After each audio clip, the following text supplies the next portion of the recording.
The first guest dropped 20 minutes into the reception. Mrs. Henderson from David's office, mid-laugh at something the best man had said, suddenly clutched her throat and crumpled to the floor.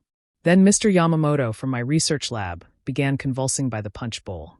Within minutes, the elegant ballroom at the Fairmont Hotel transformed into a scene from a medical disaster movie. Bodies writhing on marble floors. Screams echoing off crystal chandeliers. The wedding cake, a four-tiered masterpiece with hand-piped roses, sat half-demolished on its pedestal as guests collapsed around it like dominoes. I'm Dr. Valentina Cross, and I've spent 15 years studying how poisons kill. I recognized the symptoms immediately. Muscarinic toxicity. Excessive salivation, constricted pupils, violent cramping. Someone had laced the wedding cake with a cholinesterase inhibitor, probably organophosphate compounds. Military-grade stuff that could kill 200 people in under an hour. But what made my blood freeze wasn't the medical emergency unfolding around me. It was the sight of my new mother-in-law, Eleanor Ashworth, sitting calmly at the head table, sipping her wine while chaos erupted everywhere else. She hadn't touched the cake. Neither had the servers she'd personally hired.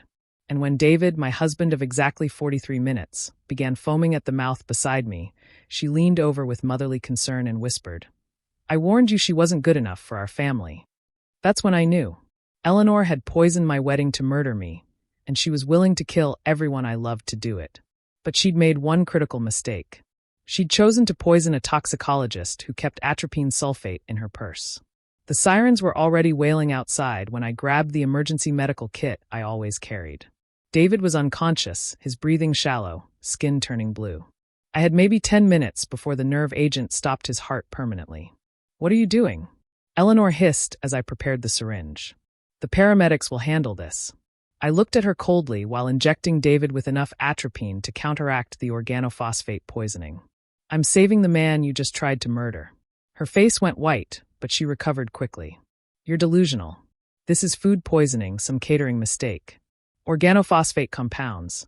I cut her off, moving to help the nearest guest. "Probably malathion mixed with something to mask the taste. Industrial-strength pesticide that inhibits acetylcholinesterase enzymes. The kind of thing you'd need a chemistry background to obtain and deploy safely." Eleanor's mouth opened and closed like a fish. She had a chemistry degree from Vassar, class of 1978. I'd done my homework on my new mother-in-law.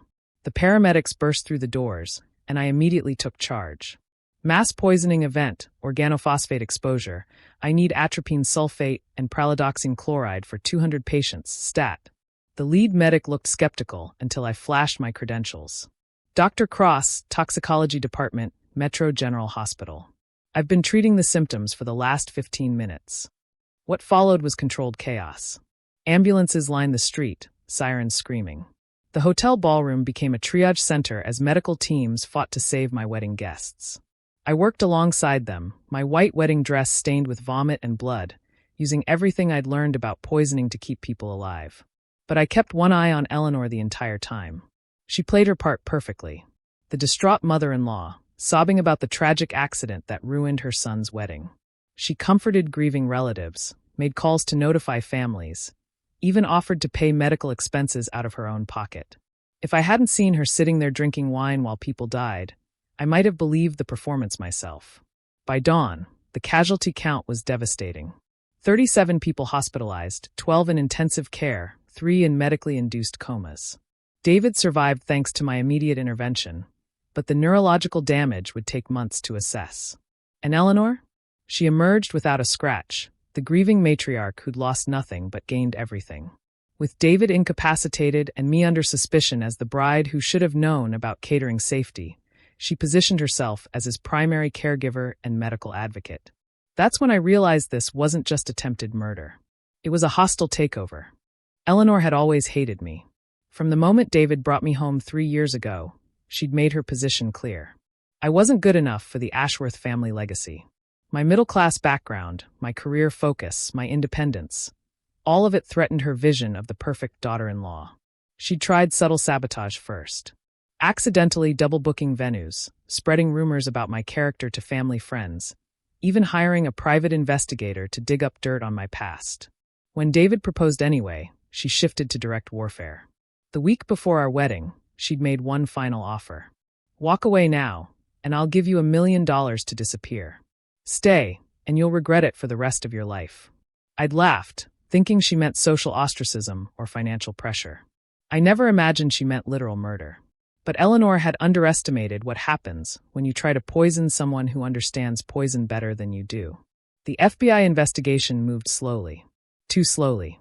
Eleanor's lawyers created reasonable doubt at every turn. Maybe the catering company made a mistake. Maybe someone used contaminated equipment.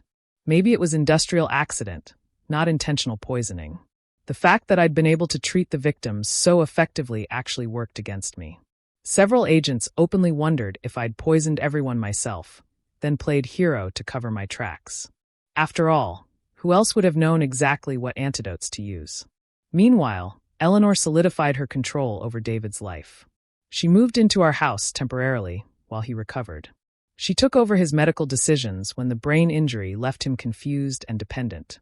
She gradually isolated him from friends who might question her version of events. And she began liquidating our shared assets, claiming the medical bills required immediate access to funds. That's when I stopped playing defense and started playing offense. My first move was simple. I called Dr. Harrison Wells, my former professor and the country's leading expert on forensic toxicology. If anyone could prove intentional poisoning from the evidence, it was him. "Valentina," he said after reviewing the lab reports. "This wasn't accidental. The compound concentration was too precise, the delivery method too sophisticated. Someone with advanced chemistry knowledge designed this attack. Can you testify to that?" "Absolutely. But you'll need more than forensic evidence. You'll need to prove motive and opportunity. That's where my real expertise came into play. Not toxicology, but something Eleanor couldn't have anticipated. I'd spent 5 years working with the DEA, helping trace the sources of exotic poisons used by drug cartels and international criminals. I knew how to follow a chemical trail. Eleanor had been careful, but not careful enough. The organophosphate compounds she'd used weren't available through normal channels. Someone had to synthesize them, which meant specialized equipment and hard-to-trace precursor chemicals. I spent 3 months tracking purchase records, shipping manifests, and laboratory supply orders. Eleanor had used shell companies and fake identities, but every transaction left digital fingerprints. The breakthrough came when I discovered she'd been buying equipment through a company owned by her college roommate, Patricia Mansfield.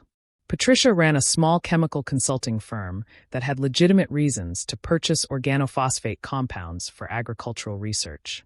But when I dug deeper, I found something interesting. Patricia's company had been struggling financially for years, surviving only through mysterious cash injections from an anonymous investor. An investor who turned out to be Eleanor Ashworth. I presented my findings to the FBI on a Tuesday morning in March. Agent Rodriguez, who'd initially treated me as a suspect, stared at the evidence chain I'd constructed. She'd been planning this for over a year, I explained. Setting up the chemical supply line, establishing plausible deniability through the agricultural research company, even testing smaller doses on lab animals to perfect the concentration. "How do you know about the animal testing?" I slid another folder across his desk. "Because I found the veterinary disposal records. 17 rabbits and 32 rats, all showing signs of organophosphate poisoning, all incinerated at a private facility that Eleanor's shell company paid for." Agent Rodriguez was quiet for a long moment. "This is premeditated mass murder." "Yes, an attempted murder of a federal witness, since several of my colleagues from the DEA were at the wedding." That changed everything. Within hours, FBI agents were executing search warrants on Eleanor's properties, Patricia's laboratory, and every storage facility connected to their shell companies. They found enough evidence to fill a shipping container, chemical synthesis equipment, and used organophosphate compounds. Detailed floor plans of the hotel ballroom with calculations for optimal poison distribution. Even practice runs where Eleanor had tested different delivery methods using harmless compounds. But the most damning evidence was Eleanor's journal, hidden in a safety deposit box under one of her fake identities. She'd documented everything. Her growing hatred of me, her research into different poison types, her decision to kill everyone at the wedding to ensure I died and to make it look like a catering accident. The entry for our wedding day was particularly chilling. "Today I save my son from the gold-digging whore who would have destroyed our family. The casualties are regrettable but necessary. David will understand someday." Eleanor was arrested at David's bedside, where she'd been reading him carefully selected news articles about how I was under investigation for the poisoning. The look on her face when Agent Rodriguez walked in with handcuffs was worth everything I'd endured. "Eleanor Ashworth, you're under arrest for attempted murder, conspiracy to commit murder, and terrorism charges related to the use of chemical weapons." She turned to David, expecting him to defend her, but the neurological damage had cleared enough for him to understand what was happening. The horror in his eyes as he looked at his mother was heartbreaking. "You tried to kill Valentina," he whispered. "You tried to kill everyone. I was protecting you." Eleanor shrieked as they led her away. "She would have ruined everything. I did this for you." The trial was a media sensation. The prosecution painted Eleanor as a narcissistic sociopath who'd rather commit mass murder than lose control of her son. The defense tried to claim temporary insanity brought on by grief over her late husband. But the evidence was overwhelming. The chemical analysis, the financial records, the detailed planning documents, and most damaging of all, her own words in that journal. The jury deliberated for less than 4 hours. Guilty on all counts. The judge sentenced Eleanor to life in prison without the possibility of parole, calling her crimes an act of domestic terrorism disguised as family dysfunction. But the real justice came later, in ways Eleanor could never have anticipated. David recovered more fully than doctors had expected. The brain injury left him with some memory problems, but it also seemed to clear away the fog of manipulation Eleanor had maintained over him for decades. For the first time in his life, he could see his mother clearly. We renewed our wedding vows on the first anniversary of the poisoning, with many of the same guests who'd survived that horrible night. This time, I baked the cake myself, using recipes I'd learned from my grandmother. Eleanor sent a letter from prison, begging David to visit. He read it once, then burned it in our fireplace. "She's not my mother anymore," he said simply. "Mothers don't try to murder their children's happiness." I used the settlement money from the hotel's insurance company to establish a foundation for victims of domestic terrorism. Because that's what Eleanor's attack really was: terrorism, carried out by someone who was supposed to love us. The foundation has helped dozens of families navigate the aftermath of violence committed by people they trusted. It's given me a purpose beyond my scientific work, a way to transform the worst night of my life into something meaningful. Eleanor writes to me sometimes, long rambling letters about how she was only trying to protect David, how I should forgive her for the sake of family unity. I never respond, but I keep the letters as evidence of the kind of thinking that led to that night. Last week, David and I celebrated our 4th wedding anniversary. We have twin daughters now, beautiful girls with his eyes and my stubborn streak. They'll never meet their paternal grandmother, and that's exactly how I want it. Because the most important lesson I learned from that poisoned wedding cake isn't about toxicology or criminal investigation. It's about the difference between family and kinship. Eleanor was David's mother by blood, but she wasn't family. Family doesn't try to destroy what you love most. Family doesn't commit mass murder to get its way. The people who rushed to help when the poisoning started, who donated blood and held vigils and refused to let fear win, those were our real family. And no amount of genetic connection could ever be stronger than that kind of chosen love.